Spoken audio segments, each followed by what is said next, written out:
Âgé de 54 ans, notre invité est un fils d'Odiéné dans le nord-ouest de la Côte d'Ivoire, issu d'une famille de forgerons, le descendant du chef guerrier Fakoli Kumba. Fakoli Daba a conquis le monde par sa musique au point de figurer dans le très sélect répertoire des mégastars du reggae mondial.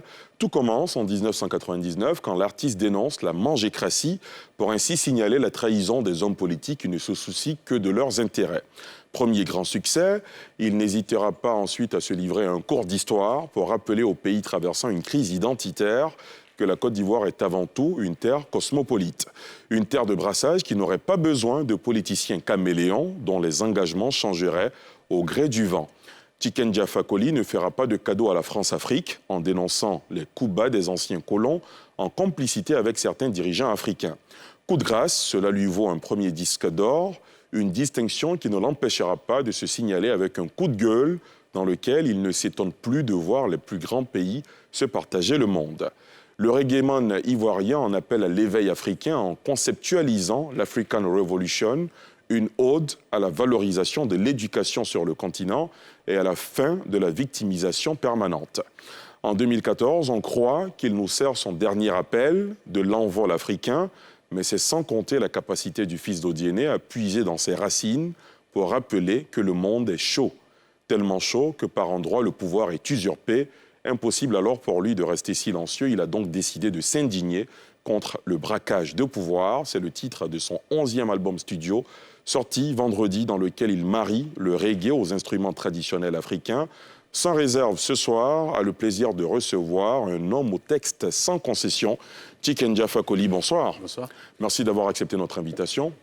Avant d'ouvrir cet entretien, je vous propose à vous et à nos téléspectateurs de suivre ce portrait.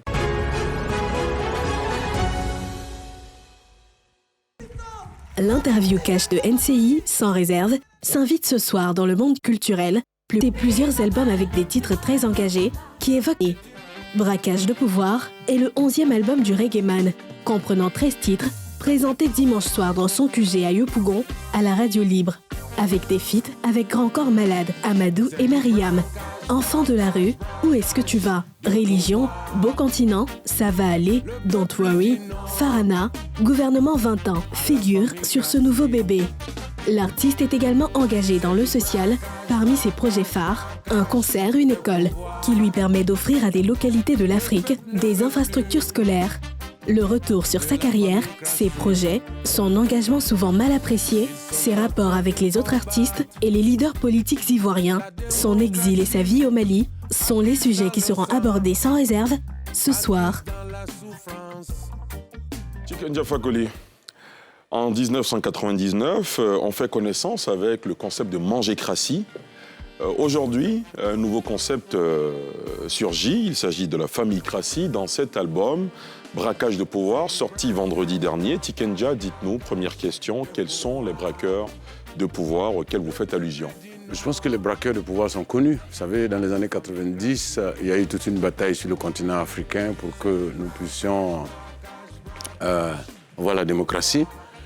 Et puis moi, quand je fais le bilan après tous ces morts qu'il y a eu dans les années 90, je remarque que non seulement la démocratie est piétinée par ceux qui sont venus au pouvoir grâce à elle, mais il y a des familles qui sont au pouvoir, ça fait déjà 30 ans. Je peux vous dire, je vais vous parler du Togo, le Gabon, et puis bon, il y a le fils d'Idriss Déby aujourd'hui, et puis il y a la Guinée équatoriale qui se prépare à un braquage aussi. Donc moi j'ai l'impression que j'ai plutôt peur que ce népotisme ne se propage dans le reste de l'Afrique. Après tout le combat qu'on a mené, après toutes les humiliations que certains ont connues, après les emprisonnements des opposants, etc. Tiken Fakoli, parlant du Tchad notamment, vous avez regretté qu'à la mort du père Idriss Déby Itno, le mode de succession se soit passé comme il s'est passé? Ah, complètement. Surtout le comportement du président français là-bas, c'était assez catastrophique. Sur un continent qui est dans un processus de démocratisation, on ne vient pas au funérailles et puis installer le fils. Et puis, tout dernièrement, on a eu le premier bilan de la gouvernance du fils. C'est 50 ou 60 morts, dont un artiste que je connaissais, moi, qui m'avait appelé pour le produit, etc. Donc, moi je dis que la succession au Tchad, la manière dont ça s'est passé, c'est très grave. C'est très grave parce que ça va faire encore des morts. Là, c'est le premier mort parce que le peuple tchadien n'acceptera jamais de se laisser gouverner par le fils d'Idriss Déby. Voilà. Parce que voilà, c'est un pays qui aspire quand même à la démocratie. Sur cet album, Braquage de pouvoir, le dernier titre notamment, Le peuple a le pouvoir, qu'est-ce qu'on trouve dans ce titre? Moi je dis, le peuple a le pouvoir. Vous savez, un pays comme la Côte d'Ivoire, aucun pays, aucun combat ne peut être gagné tellement le peuple est divisé. Pour moi, le peuple a le pouvoir et ce pouvoir est concret quand le peuple est uni. Et d'ailleurs, c'est mon souhait pour toute l'Afrique. L'Afrique unie gagnera tous les combats, l'Afrique divisée ne gagnera rien. Parce que, voilà, les États-Unis sont puissants parce que c'est 52 États, 50 ou 52, je ne sais pas si je... Voilà. C'est ce que vous rappelez dans l'album Coup de gueule, notamment? C'est ce que je rappelle dans l'album Coup de gueule. Et je dis simplement que c'est le peuple uni à tout le pouvoir.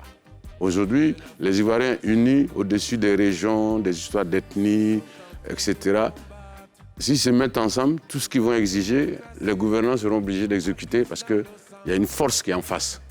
Voilà. Et la preuve que c'est le peuple qui a le pouvoir, c'est que pendant la campagne, les politiciens deviennent très très gentils, ils deviennent très cool.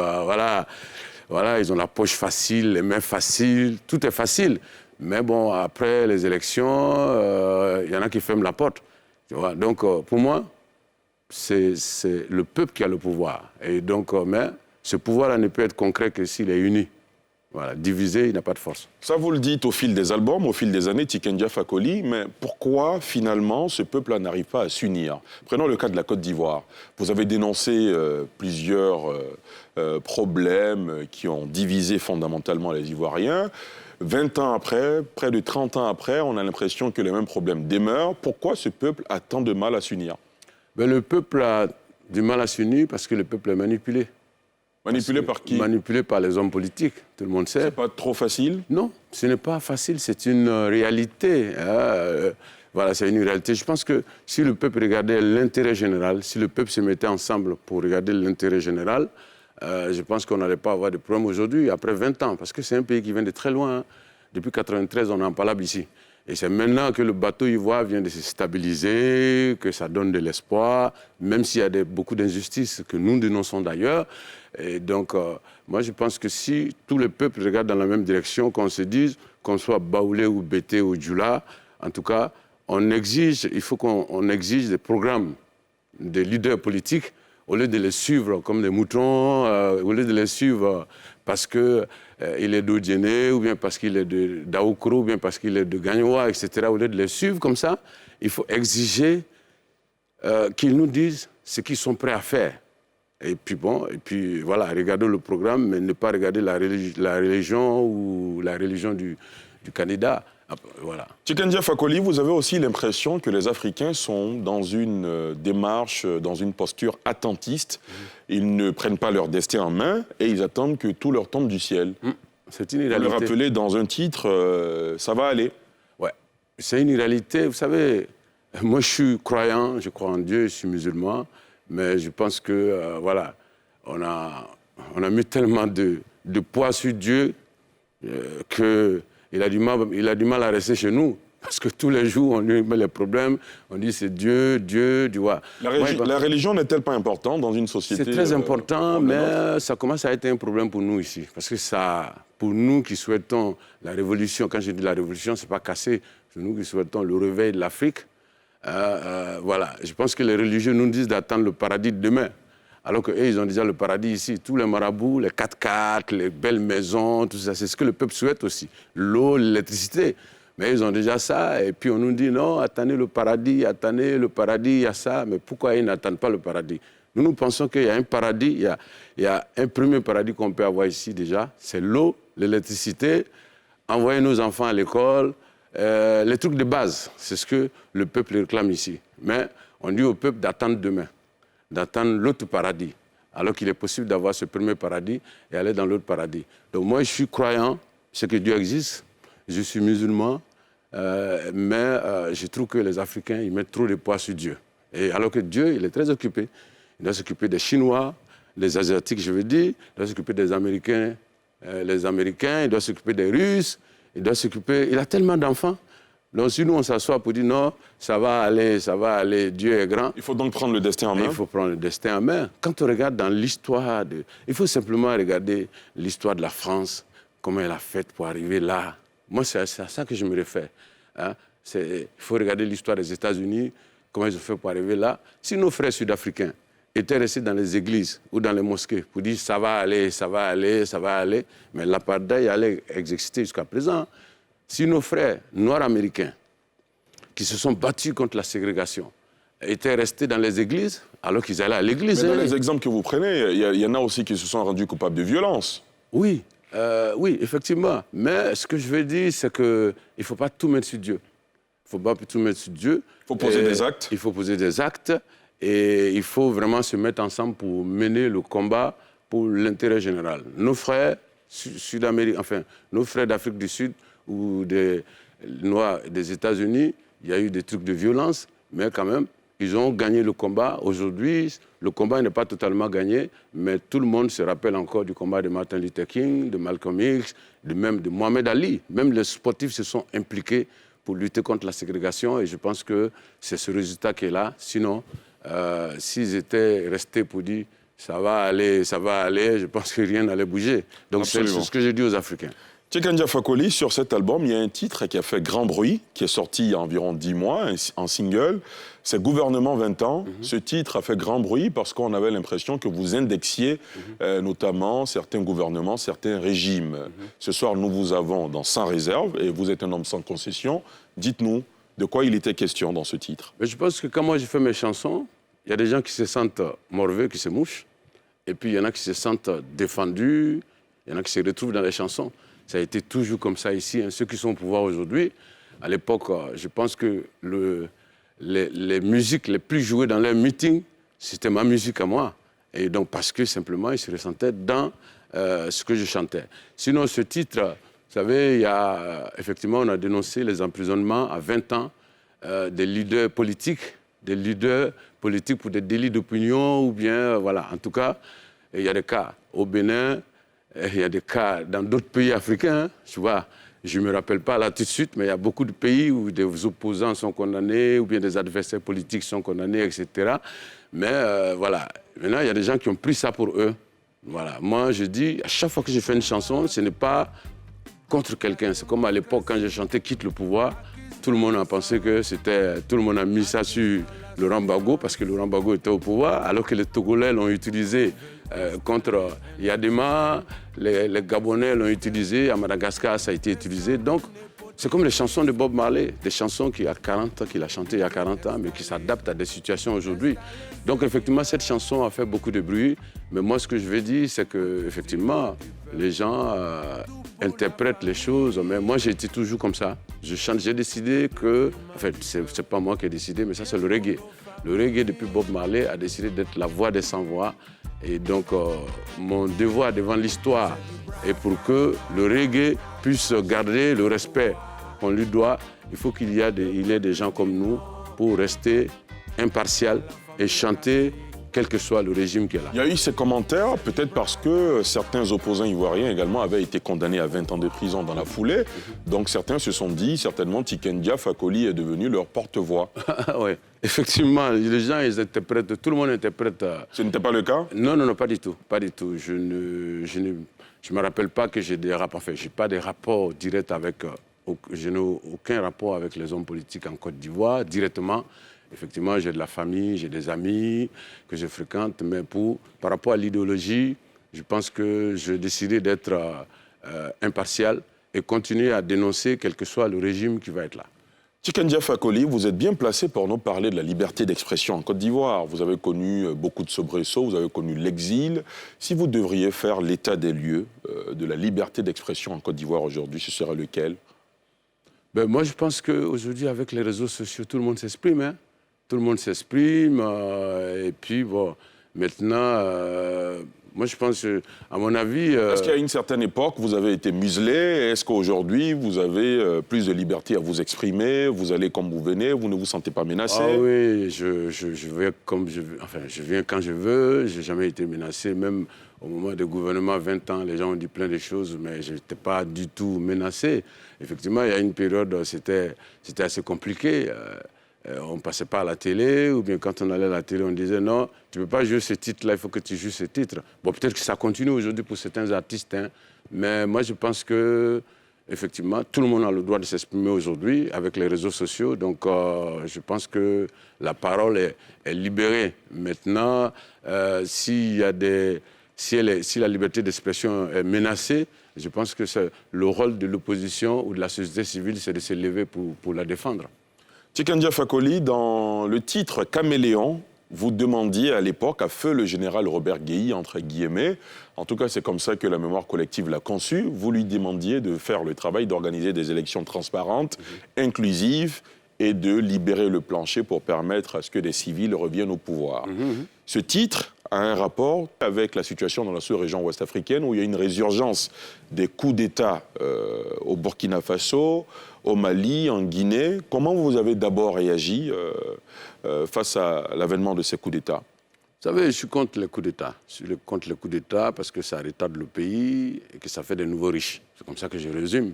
Donc quand il y a eu ces coups d'État, d'abord je les ai condamnés au départ.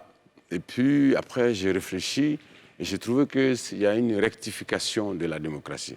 Vous verrez que dans tous les pays où il y a eu ces situations, ceux qui sont arrivés au pouvoir par la voie démocratique, vous remarquerez qu'ils ont piétiné la démocratie.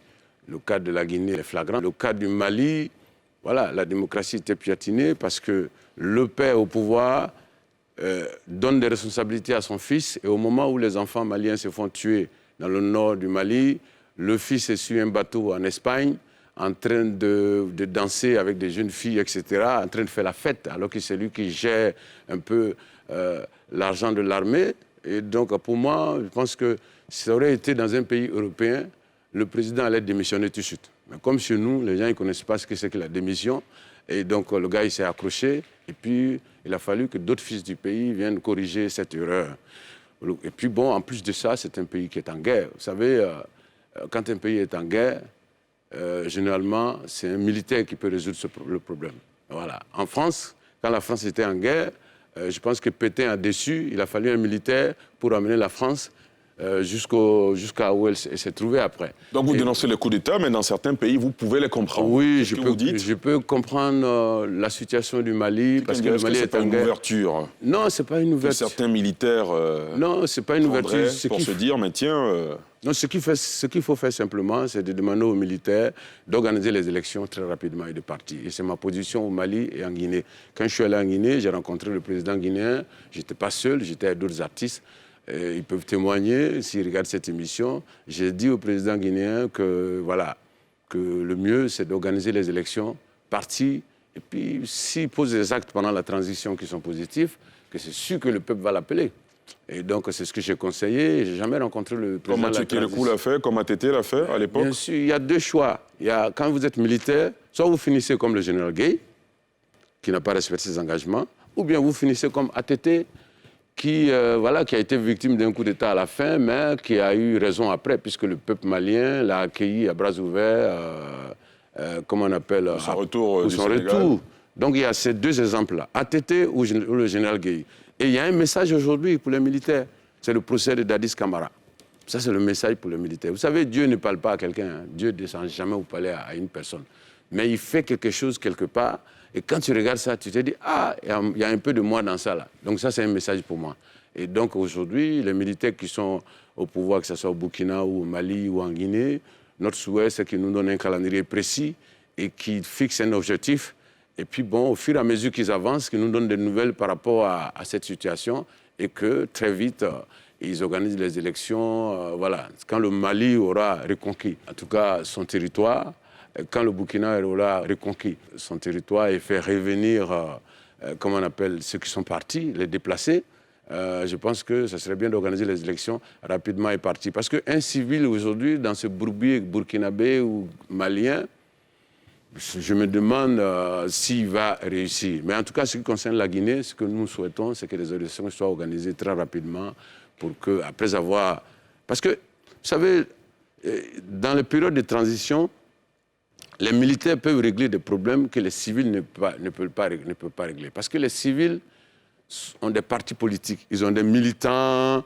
Et donc, un militaire qui arrive, qui n'a pas de parti politique, logiquement, il doit régler les bougies, nettoyer les bougies, nettoyer les vis patinées, faire les réglages qui s'imposent, et puis bon, organiser les élections et partir. C'est ce qu'on attend des militaires, en tout cas de tous ces militaires dans le pays où il y a eu des coups d'État.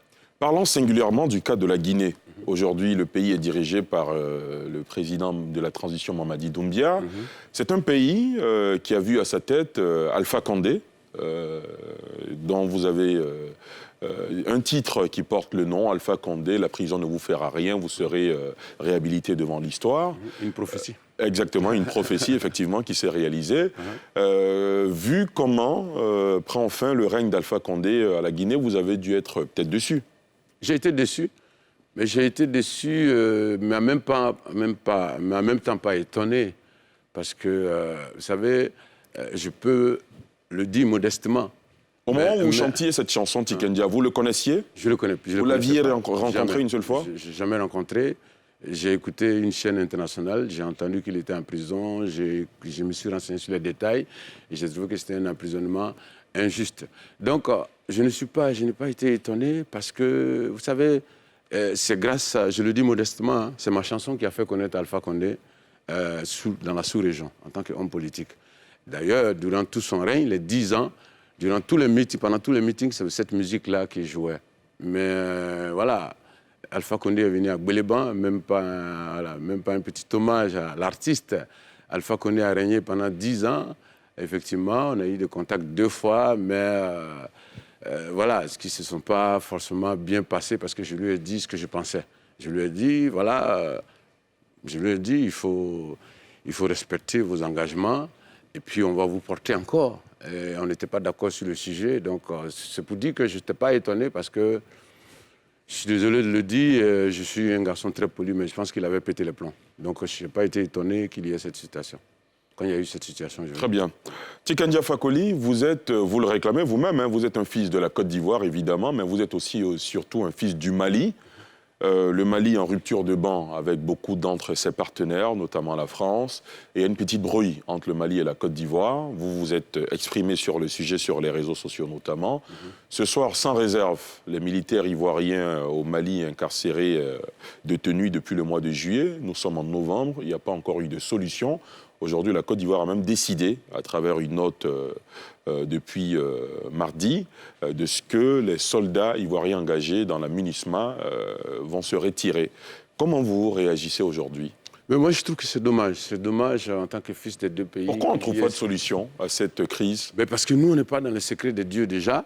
Et ensuite, voilà, je pense que quelquefois, les dirigeants ont des comptes à régler entre eux. Bon, je pense qu'il doit y avoir un peu de ça.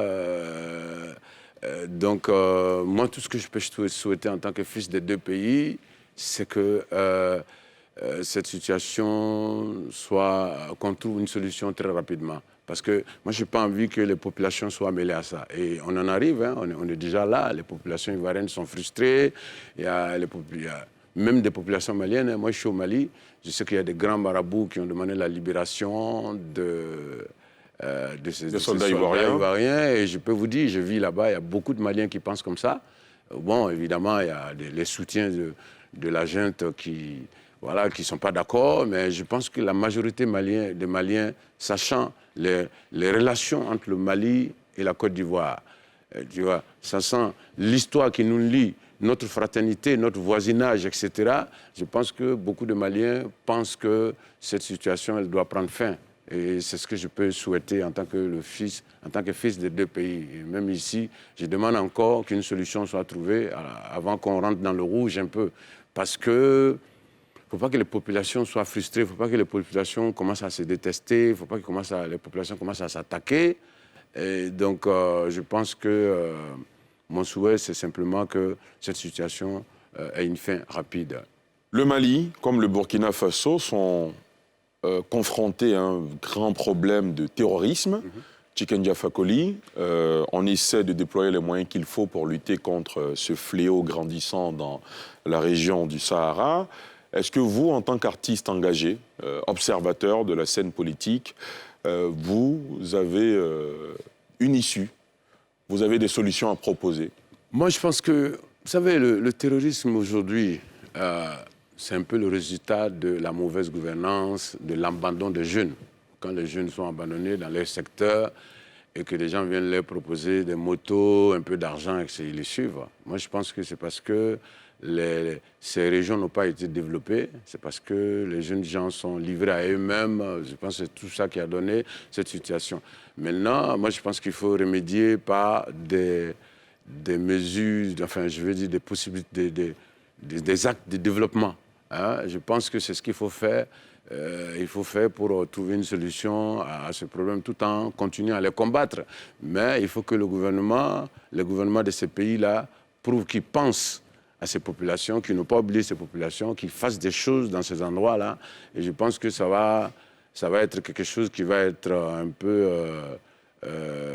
qui va combattre le terrorisme. Ça, c'est mon avis. Parce que c'est aujourd'hui une gangrène un peu pour le monde entier, même les États-Unis. Pour vous, la solution est plutôt sociale, économique, avant d'être sécuritaire? Oui, moi je pense qu'elle est sociale. Mais en même temps, il y a des trucs derrière. Vous savez, elle est un peu longue, on n'a pas assez de temps. Mais on a assisté un peu comment cette situation s'est aggravée au Mali. Hein. Quand Nicolas Sarkozy fait sa guerre à Kadhafi, parce que c'est ça. Et nous, Africains, on a mal aujourd'hui de voir Sarkozy se balader en France. La mort de Kadhafi, c'était un règlement des comptes.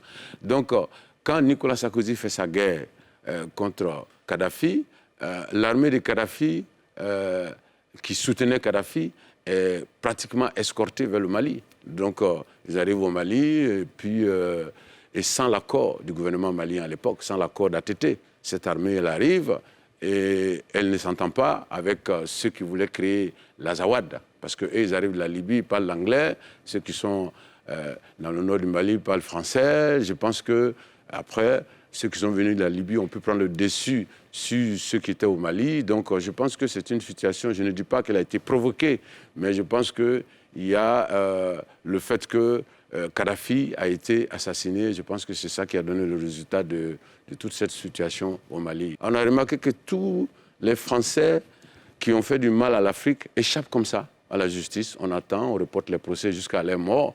Et donc, pour moi, pour revenir à cette situation, moi, je pense que cette région a été pourrie à cause de la mort de Kadhafi. Pardon, Muammar Kadhafi. Voilà, Muammar Kadhafi, excusez-moi, je ne veux pas souhaiter la mort de quelqu'un. Ouais. Voilà, parce qu'on a entendu il y a quelques jours, il y en a qui souhaitent la mort de... Tu vois, là, il y en a qui sont contents parce qu'on a dit que d'autres sont morts. C'est très, très méchant. Tikendia, c'est une bonne transition. C'est une bonne transition parce que les acteurs politiques ivoiriens, vous les connaissez, pratiquement. Depuis 1999, au lancement de votre carrière jusqu'à ce jour, vous les avez évoqués, même sans les citer, hein, dans vos chansons au fil des albums. Aujourd'hui, quand vous regardez la scène politique ivoirienne, vous les connaissez tous, quel est votre regard sur ce personnel politique ivoirien? Ben moi, je dis que depuis quelques années, on est emmerdé par les mêmes leaders qui sont là. Voilà. Maintenant, ils ont fait des choses positives. Voilà. Je pense que le président Laurent Gbagbo, sa mission, c'était de nous ouvrir les yeux. La lutte pour la démocratie, pour le multipartisme, je pense qu'il a fait et qu'on retiendra ça de lui. Et voilà. Et donc, ça, c'était sa mission. Je pense que le président Bédié, qui a gouverné déjà, on peut le féliciter aussi parce qu'il a réussi à maintenir le PDCI en vie. Hein, je pense que Houphouët-Boigny serait très content de lui parce qu'il a maintenu le PDCI en vie. Je pense que le président Alassane Ouattara aussi est venu au pouvoir. Aujourd'hui, tout le monde sait que la Côte d'Ivoire vient de loin. Tout le monde sait que depuis 1993, nous avons été dans une turbulence et qu'aujourd'hui, la Côte d'Ivoire respire quand même s'il y a des injustices, même s'il y a des inégalités. Mais tout le monde sait que la Côte d'Ivoire est de retour. Tout le monde voit les travaux qui se font en Côte d'Ivoire. Il faut avoir les yeux constipés et le cœur constipé pour ne pas voir ce qui se passe. Et donc, moi, je pense que lui aussi, il a atteint sa mission. Maintenant, Si les 3 veulent être candidats encore, moi, je serais très déçu. On allait en parler, justement. Voilà. En 2025, Tikendia, l'affiche de 2010, l'affiche qui n'a pas pu avoir lieu en 2000, en 2005, qui a eu lieu en 2010, pourrait nous être servie encore en 2025. Comment vous réagissez? Vous avez commencé à dire que vous serez déçu. Je serais déçu. Je serais tellement déçu. Je veux même croire qu'il n'y a pas d'imam en Côte d'Ivoire, qu'il n'y a pas de prêtre en Côte d'Ivoire, qu'il n'y a pas de chef coutumier, qu'il n'y a pas de cages de rois, et que tout le monde profite finalement du sang de la Côte d'Ivoire, puisque nous avons eu 3 000 morts. Voilà un pays, depuis 1993, qui a fait au moins 5 000 morts, peut-être 4 000. 3 000 pour la crise post-électorale. Mais les gens oublient les morts. Lorsque Gbagbo se battait pour la démocratie, il y a eu des morts. Lorsque Alassane se battait pour être candidat, il y a eu des morts, etc. Donc quand on comptabilise tout ça, on se retrouve dans un pays qui a fait au moins à peu près 3 000 ou 4 000 morts, je veux dire. Et il n'y a pas de monument. Il n'y a aucun monument qui est construit à la mémoire des victimes de la crise post-électorale. Comment vous voulez que les gens se rappellent de ce qui s'est passé? Quand vous écoutez aujourd'hui les gens parler sur les réseaux sociaux, vous avez l'impression que c'est un pays qui n'a pas connu toute cette situation. Et donc, moi, je pense que ces 3 doivent avoir la sagesse de laisser, finalement, la place à une nouvelle génération. Je sais qu'au PDCI, vous avez des gens capables de diriger ce pays. Je sais que, à part Bédié, hein, d'ailleurs, il commence à sortir les têtes déjà, et je trouve que c'est très courageux. Donc, vous avez au FPI des gens capables de diriger ce pays. Donc, vous avez au RHDP aujourd'hui des gens capables de diriger ce pays. Donc, pourquoi ces 3-là veulent nous amener à un match retour? Peut-être parce qu'une partie du peuple les réclame, Tikendia Fakoly. Oui, même si, vous savez, il faut savoir s'arrêter. Je vais vous dire, aujourd'hui, nous avons plusieurs. Nelson Mandela, c'est un message pour Laurent Gbagbo. 27 ans en prison, il sort, il fait un seul mandat. Pourquoi il n'a pas voulu faire 2 mandats? Parce que s'il restait au pouvoir, les jeunes Sud-Africains allaient sortir pour l'insulter après. Ils allaient sortir parce qu'ils allaient réclamer les emplois, ils allaient faire ceci. Je veux dire, ce n'est pas comparable, ils n'ont pas les mêmes rapports. Mais je veux dire, voilà, Gbagbo, il s'est battu pour la liberté, Nelson Mandela s'est battu pour la liberté. Même s'ils n'ont pas le même parcours. Le parcours est assez différent parce que, voilà, ce n'est pas comparable. Mais je dis, par rapport au message, vous voyez un peu. Et à mon avis, aujourd'hui, quelqu'un d'autre qui n'a pas le même parcours que le président Alassane Ouattara, c'est Blaise Compaoré, qui a été très puissant. Mais aujourd'hui, qui ne peut même pas avoir le visa pour aller en France. Je pense que c'est un message pour le président Ouattara. On peut être puissant, mais il faut savoir s'arrêter. Arrivé à un moment, il faut dire, il faut que je me fasse regretter ou bien il faut que je m'arrête, etc. Ouais. Le président Bédié, c'est la même chose. Je l'ai dit tout à l'heure, son bilan par rapport au maintien de son parti en vie, etc. Voilà, il peut se vanter de ça et puis assister surtout à la continuité de ce parti. Être ce sage-là, et puis s'il y a un problème, on l'appelle, et puis on va régler chez lui. Donc moi, je pense que, voilà, le président Alassane Ouattara doit savoir s'arrêter, le président Gbagbo doit savoir s'arrêter, le président Bédié doit s'arrêter. Ils ont 3 ans pour nous proposer des gens. Et ça, c'est le peuple qui va réclamer ça. C'est pourquoi je dis, si jamais ça arrive, moi, je dis que les sages ont abandonné leurs tâches. Les sages, je veux dire, il y a des autorités religieuses, coutumières, etc. dans ce pays qui doivent se mettre ensemble pour aller voir ces 3 grands et leur dire de ne pas nous mettre dans ce match retour.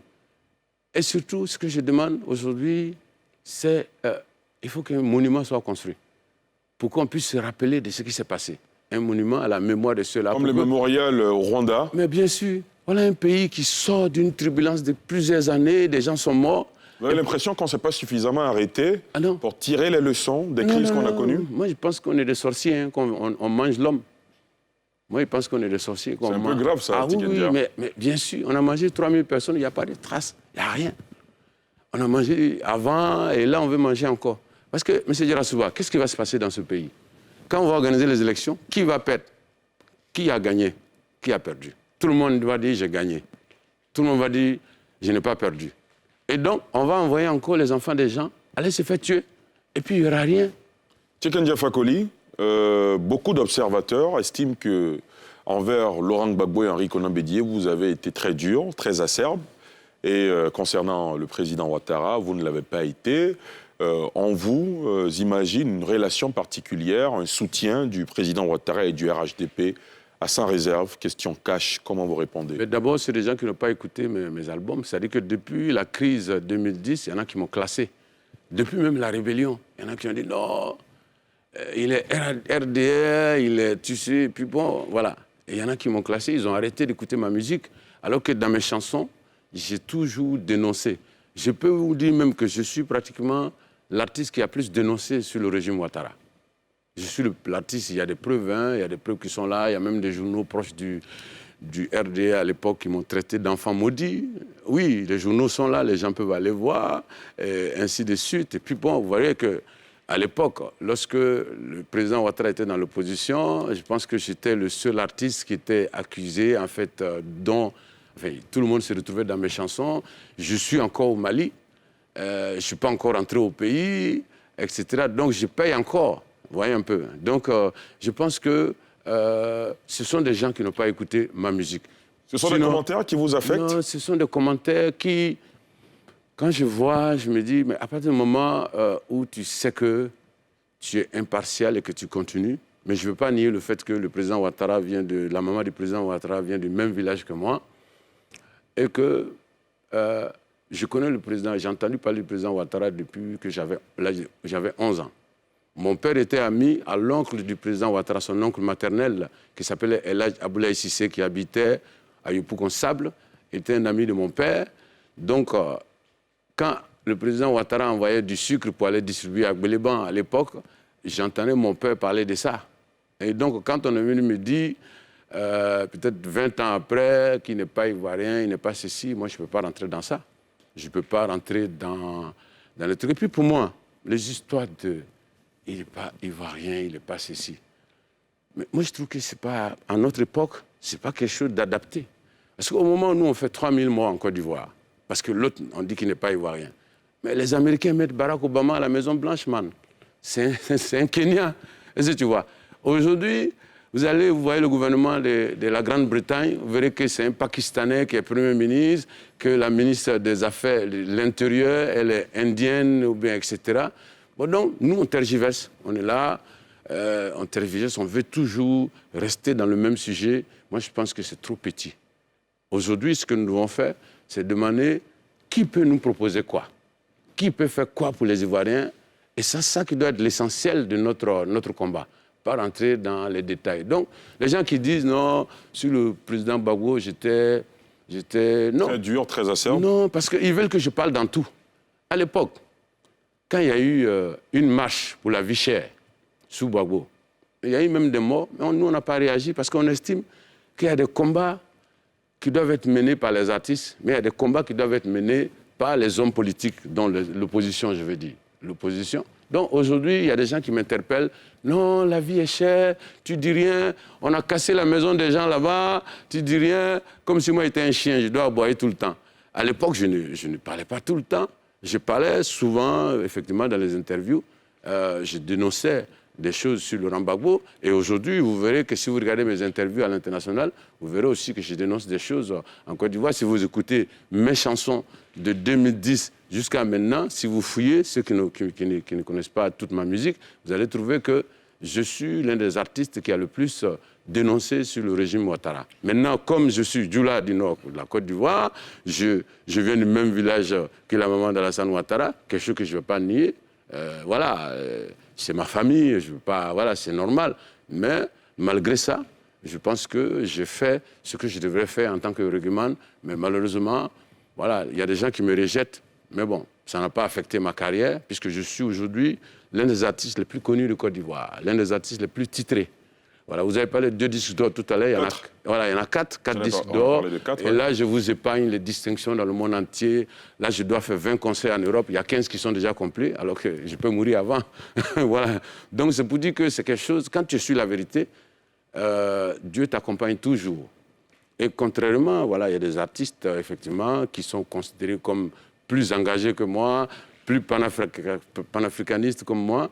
mais leur carrière est à un niveau pas enviable. Donc, c'est pour dire que les gens peuvent parler et ils peuvent aussi remarquer que si ils m'accusent d'être un soutien du RHDP ou bien du président Ouattara, mais ils verront que sur le régime du président Ouattara, je suis l'un des artistes les plus lésés, en fait.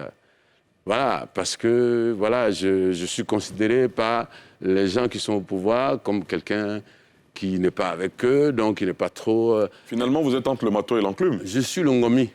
Gnomi, devant grillé, derrière grillé. Le Gnomi, c'est un beignet en Côte d'Ivoire. Un beignet en Côte d'Ivoire. Donc, je suis un peu le Gnomi, mais voilà, ma mission avec le reggae, c'est d'être impartial, dénoncer surtout le régime, être la voix des sans-voix, c'est ce que j'essaie de faire. Et si celui qui est lucide, qui n'est pas partisan, écoute ma musique, ma carrière, même cette histoire même l'histoire du troisième mandat. J'ai été le seul artiste qui a fait un titre sur les histoires du troisième mandat. Et les titres sont là, j'ai même fait un clip, etc. Mais mon tort, on m'accuse parce que je suis du Nord, parce que je suis du même village que la maman d'Alassane, Ouattara, parce que ceci, c'est là, mais bon... Pour vous, ce n'est pas fondé? Non, ce n'est pas fondé parce qu'il n'y a pas de preuves. Il n'y a pas, je ne sais pas, ma famille, c'est ma famille. Je ne veux pas régner ma famille parce qu'ils font de la politique. Absolument. Non. Tiken Fakoli, vous parliez tout à l'heure, vous demandiez aux trois grandes figures de la politique ivoirienne de passer la main avant la présidentielle de 2025. Vous appelez donc à un renouvellement du personnel politique. Il y en a certains qui se sont désignés déjà. Vous avez cité par exemple au PDCI certains courageux. Très courageux. Je veux citer Jean-Louis Billon. Il y en a qui sortent de la tête, qui essaient de s'émanciper. Est-ce que vous avez, dans votre esprit, vous vous dites, il y a telle personnalité ou telle personnalité qui peuvent conduire le navire ivoire? Ah non, moi je ne pense pas à moi. Moi je pense que c'est à ces personnalités-là. Est-ce que vous pensez que cette nouvelle génération a les capacités? Mais elle est là. Elle est là et puis il faut qu'elle soit là du vivant des anciens. C'est-à-dire que si le prochain président vient du RHDP, que le président, qu'il prenne conseil auprès du président Ouattara, et s'il vient du PDCI, qu'il aille prendre conseil de temps en temps auprès du président Bédié, s'il vient du PPACI, qu'il aille prendre conseil auprès du président Gbagbo. Moi, je pense que c'est ce qui doit se faire. Il faut qu'il nous assiste avant de partir. Nous tous on partira, hein, peut-être que moi je vais aller avant eux, mais il faut qu'ils restent, qu'ils assistent. C'est ce qui nous a manqué. Oufoué est mort, on a commencé par là. Si Oufoué avait choisi quelqu'un et qu'il avait été le garant de la stabilité, et parce que tout le monde avait du respect pour lui, même si nous, les panafricains, on a un peu de doute par rapport à son combat sur le plan panafricain, parce que c'était le représentant de la France quand même qui nous a fait... voilà, je pense qu'il a perturbé le combat de Sékou Touré, de Kwame Nkrumah. C'est le seul qui nous a fatigués dans la région, parce que s'il était avec nous, on allait gagner le combat. Mais ça reste un grand homme pour la Côte d'Ivoire, c'est un héros national. Et je pense que si, de son vivant, il avait choisi quelqu'un, et qu'il avait assisté, on allait avoir un sage qu'on allait aller voir souvent, Yamoussoukro, pour lui dire, voilà, qui allait nous guider. Mais malheureusement, il a préféré rester jusqu'à la fin, et dès qu'il est mort, notre malheur a commencé. Donc, ça aussi, c'est un message pour les dirigeants d'aujourd'hui, hein, et pour nous, pour notre génération. Il faut que nos anciens nous assistent, qu'ils assistent les jeunes qui vont nous proposer. Ils peuvent travailler sur leur programme, parce qu'il faut savoir que les Ivoiriens sont errés. Où la Côte d'Ivoire est arrivée là? Celui qui vient, on voit que c'est possible. On voit qu'il est possible de faire les routes, on voit qu'il est possible de faire des choses. Et donc, celui qui va arriver derrière, il y a un grand défi qui l'attend, parce que les Ivoiriens ont compris maintenant que le pays peut évoluer. On nous a montré ça. Donc, si tu n'as pas la capacité de nous faire avancer, c'est mieux de ne pas se présenter. Donc, ce n'est pas à moi de dire telle ou telle personne, mais je sais que les militants des différents partis politiques m'écoutent et ils savent qu'au sein de leur famille politique, ils ont absolument des gens capables de conduire ce pays aujourd'hui. Et c'est ce que je souhaite pour la Côte d'Ivoire. Ce match retour, s'il s'est fait, moi je vais être tellement déçu parce que les enfants qui sont morts, ils sont morts pour rien. Je te dis, il n'y a pas de monument. Je le redis encore. Hein. Moi, mon rêve aujourd'hui, c'est qu'il y ait un monument qui soit construit à la mémoire de ces 3000 morts et que ce monument soit inauguré par le président Alassane Ouattara, le président Arikona Bédié, le président Laurent Gbagbo. Comme ça, la boucle est bouclée. Et puis maintenant, après l'inauguration de ce monument, puis on vient de sortir de la Coupe d'Afrique, tu vois. Je souhaite d'ailleurs qu'on gagne la Coupe. Donc on vient de sortir de la Coupe d'Afrique, on est en Jaé, et ils viennent inaugurer ce monument, et puis ils disent, nous, on a décidé de nous reposer, on laisse la place aux autres. Mais vous voyez, chaque fois qu'ils se voient, ça calme les cœurs. C'est cela. Chaque fois qu'ils se rencontrent, ça calme les cœurs. Donc ça veut dire que quand on va les voir en train de faire, pas le match retour, mais le match final, finalement, à trois, de se retirer, ça va changer encore la Côte d'Ivoire, ça va changer les cœurs, parce que les cœurs sont encore... Il y a quelque chose. Quand on regarde les réseaux sociaux aujourd'hui, on se dit, mais... Il y a de la méfiance. Mais est-ce que ce pays-là a oublié ce qui s'est passé? C'est la question que des gens comme moi se posent. Est-ce qu'on a oublié? Il y a des moments ici, on ne peut pas sortir. Ah, ça tire là-bas, hein. Ah, ça fait ceci. Hein. On entend des coups de fusil dans l'Ouest. On entend, on dit, tu vois, on sort de ça. On a un pays qui s'apprête à décoller, mais avec des injustices que nous dénonçons, hein, je le dis. Je pense qu'il y a des injustices, il y a des inégalités, et je pense que si les gens écoutent mes chansons, ils verront qu'on va continuer à dénoncer ça. Mais il faut aujourd'hui savoir que ce pays-là est de retour et que nous devons tout faire pour ne pas le faire retourner d'où on est venu. Très bien. Tikenja, à présent, vous allez répondre aux questions de nos internautes. Ce sera juste après ceci.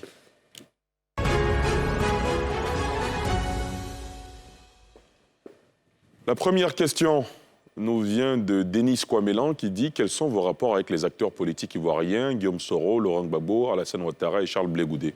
Très rapidement. Je n'ai pas de rapport avec Guillaume Soro, voilà, je n'ai pas de contact permanent avec eux du tout. Voilà, j'ai pas... j'ai effectivement des gens qui apprécient ce que je fais ou bien que j'apprécie, dont j'apprécie. Il y a des hommes politiques, j'apprécie leurs actes dans leur région. Je ne dirais pas ici pour ne pas faire leur publicité, mais je n'ai pas de contact direct avec vous savez, quand je suis rentré en 2007, j'ai voulu rencontrer tous les leaders. J'ai rencontré, ça a été d'ailleurs la première fois que je rencontre le président Alassane Ouattara, quand je suis venu en 2007. Je voulais passer chez tout le monde. J'ai rencontré Guillaume Soro. J'ai fait le déplacement pour aller à Daoukoro. Je n'ai pas vu voir le président Bédié. Quand je suis arrivé, le président Bédié avait fini de dîner. Il est monté, il n'est pas descendu. Donc on a continué à boaquer. Et le président Gbagbo, j'ai demandé à le rencontrer. Je n'ai jamais eu de retour. J'ai appelé ses collaborateurs. À l'époque, il y a un proche, il y a un proche qui m'a aidé. Mais on ne m'a jamais ouvert la porte. Donc je n'ai pas de contact direct avec eux. J'estime que... un reggaeman, le reggae est une musique contre-pouvoir et que le reggae n'a pas à faire copain-copain avec les hommes politiques qui sont au pouvoir ou bien qui doivent arriver au pouvoir demain. Très bien. La prochaine question. Juliana Kwame, quelle musique écoutez-vous à part le reggae? Moi, j'écoute beaucoup de musique traditionnelle. Voilà, j'écoute beaucoup parce que je suis à la recherche depuis quelques années, en tout cas, des instruments traditionnels que je peux intégrer dans le reggae.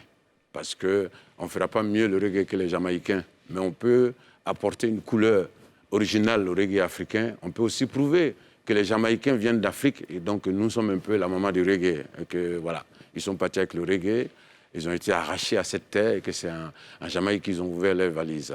Donc j'écoute beaucoup de musique traditionnelle. Voilà, c'est dommage, je n'écoute pas beaucoup de musique aujourd'hui urbaine, dansante, que j'apprécie, hein, chacun a son temps. J'adore voir les jeunes danser, c'est cool. Moi-même, quand je suis seul, souvent, je sais. Hein. D'accord. Tikenja Fakoly, dernière question. De tous vos 11 albums studio, quel est votre préféré? Moi, j'aime tous mes albums. Mes albums sont comme mes enfants. Moi, j'écoute... Est-ce qu'il y en a un qui a une signification particulière? Bon, je pense qu'il y en a qui ont marqué ma carrière. La victoire de la musique avec l'album France-Afrique. France-Afrique, votre premier disque d'or notamment. Voilà, le premier disque d'or. Coup de gueule, le morceau Plus rien ne m'étonne, qui est aujourd'hui d'actualité avec la guerre russo-ukrainienne. Donc les gens ont compris que les gens... Vous disiez qu'ils ont partagé le monde. Ils ont partagé le monde. Et puis, bon, j'ai le dernier appel aussi qui a marqué ma carrière, parce que dans ce titre, j'appelais la diaspora à venir en Afrique, investir et s'investir surtout. Et je pense que depuis quelques années, il y a beaucoup d'Ivoiriens qui étaient à Paris, à New York, qui sont rentrés. Beaucoup de Maliens qui étaient à Paris sont rentrés, j'en connais. Et donc, cet appel-là, même si ils n'ont pas écouté mon appel, mais voilà, moi, je me dis que l'appel a été attendu. Tikendia Fakoly, est-ce que vous avez le sentiment d'avoir répondu à toutes nos questions sans réserve? Je pense que j'ai répondu à toutes les questions sans réserve. Sinon, je suis à votre disposition. On peut continuer si vous voulez. Très bien. Le prochain concert à Abidjan, c'est quand? Prochain concert, j'aimerais refaire le concert d'Abobo. Voilà, Abobo qui a été annulé. Voilà, je vais essayer de recontacter les autorités d'Abobo parce que c'est la coutume ici. On ne fait pas de concerts. J'ai l'impression que... Sans prendre la tâche avec les autorités oui, ce qui n'est pas normal, c'est une prise en otage de la culture par les politiques. Hein, parce que... Très bien. En tout cas, merci beaucoup, Tikendia. C'est sur cette note, justement, que nous allons nous laisser. Merci à vous, chers téléspectateurs et internautes, d'avoir suivi cet autre numéro de Sans Réserve. Rendez-vous jeudi prochain. C'est du braquage de pouvoir. Le peuple dit non à la famille classique. C'est du braquage de pouvoir. Le peuple ne veut plus.